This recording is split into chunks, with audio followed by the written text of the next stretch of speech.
What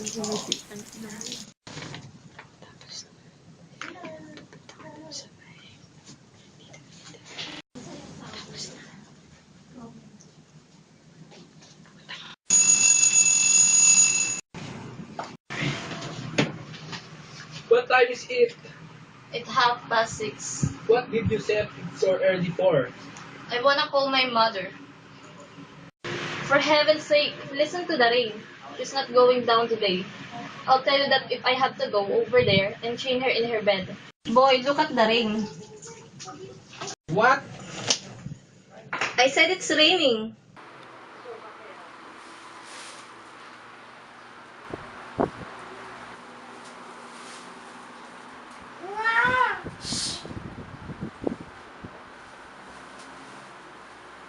Ma, this is Annie.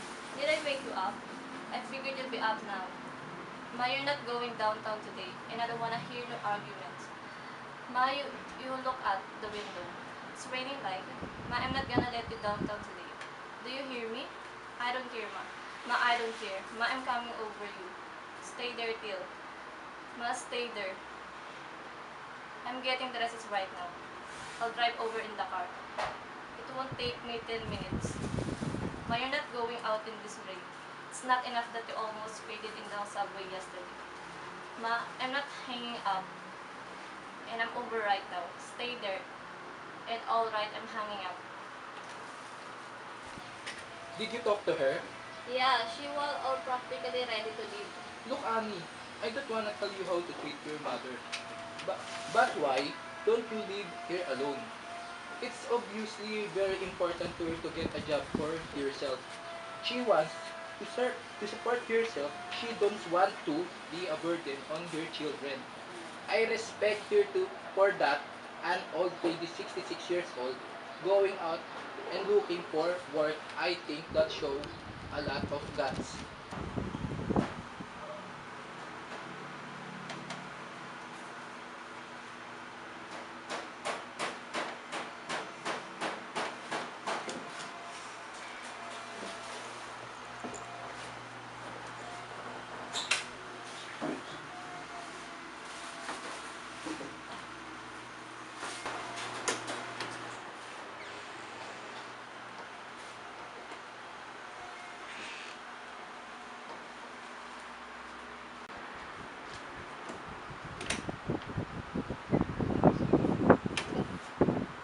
George, please, you don't know what you're talking about. So do me a favor and don't argue with me. I'm not in a good mood.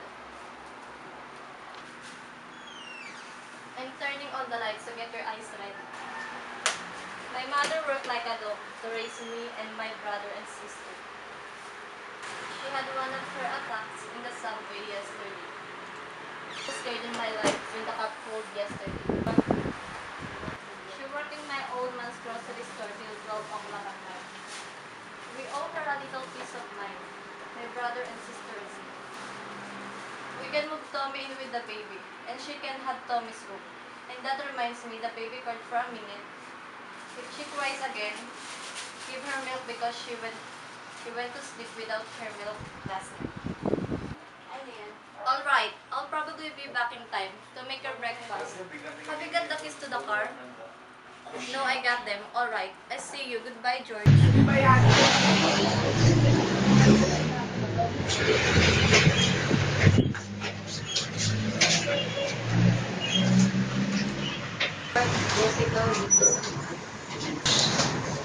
Work, Jessica, give me some work.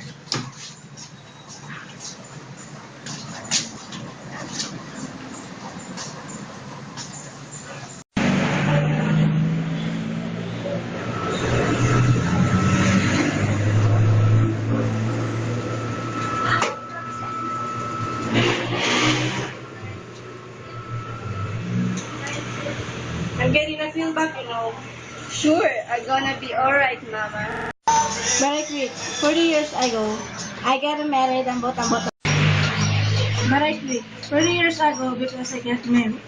And in those days, you know, it was a terrible disgrace for a married woman to work. So I quit. Not that we had the money.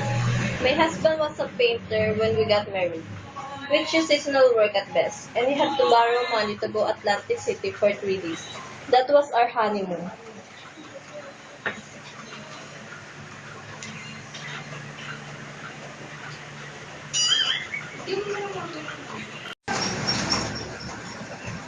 I used to be considered a very fast operator. I used to work on the lowest east side in those sweatshops. $6 a week. But I quit 40 years ago because I got married. And in those days, it was a terrible disgrace for a married woman to work. So I quit. Not that we had the money. My husband was a house painter when we got married, which is seasonal work at best. And he had to borrow the money to go to Atlantic City for 3 days. That was our honeymoon.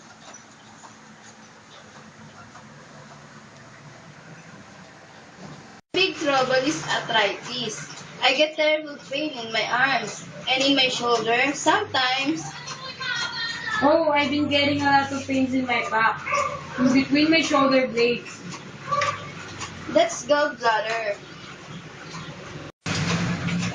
Is that what it is? I had that. When you get to our age, Miss Fanny, you gotta expect the bones to rebel.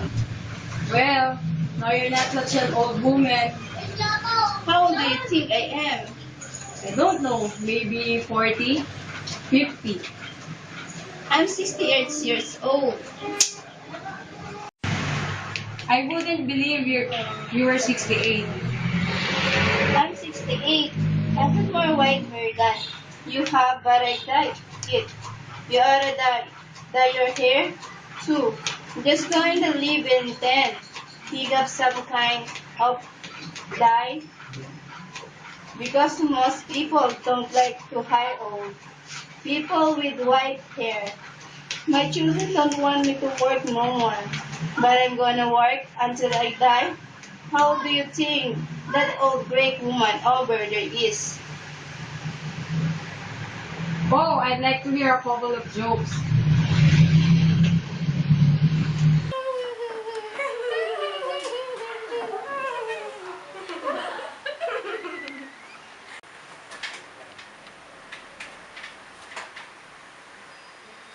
Work! Work!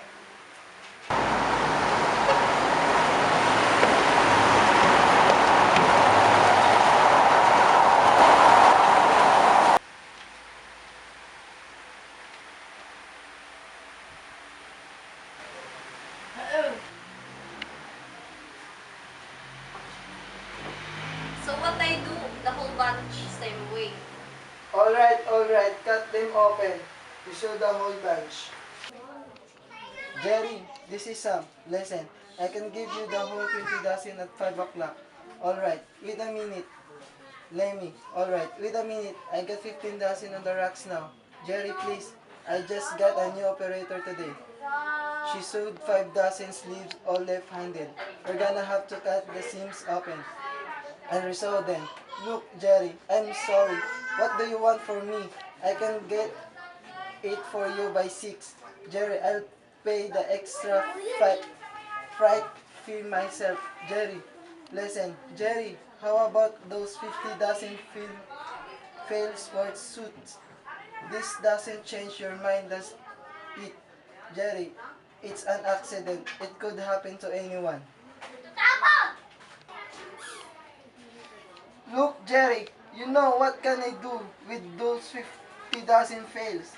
You think I'm gonna crawl on my knees to you? You're a miserable human being. You hear that? I rather go bankrupt that's than ask you for another order. And don't come over my house on more. You hear? I ain't gonna crawl to you. You hear me? I ain't gonna crawl to you. Fire her! Fire her! Fire her!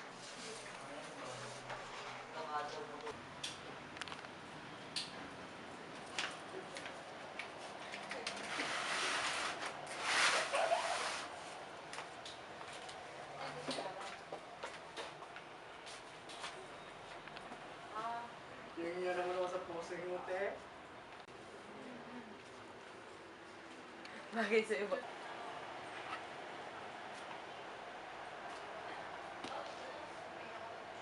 Frank, who's this Dillian? Dillian, dear, this is your mother-in-law. And I'm sorry, what? Oh, I'm sorry. Who's this? The babysitter? This is Mrs. Fanning. Dear, Mr. Fanning's mother, is he in? Is Mrs. Fanning in? Well, do you expect them in? I mean, it's 6:30. Did they eat their dinner already? Oh, I see. Well, when do you... Oh, I see. No, dear, this is Mr. Fanning's mother. Just tell him I called. It's not important.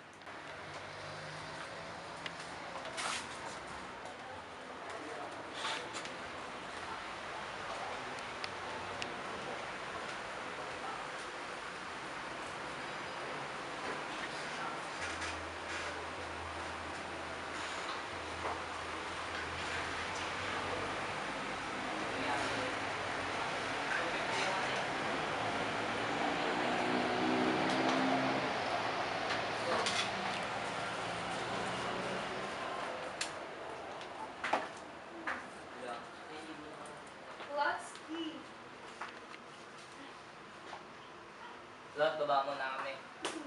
Ay.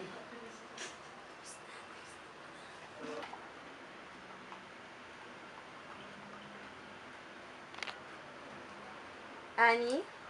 Annie? I wonder if I could spend the night at your house. I don't want to be alone. I'd appreciate that very much.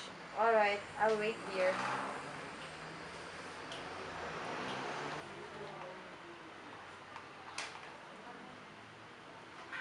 Oh, Marie, dear. How are you? This is Mother. Oh, I'm glad to hear your voice. Oh, I'm fine. Fine. How's Jack and the kids? Well, I hope it's nothing serious. Oh, that's good. Oh my, what a day I had.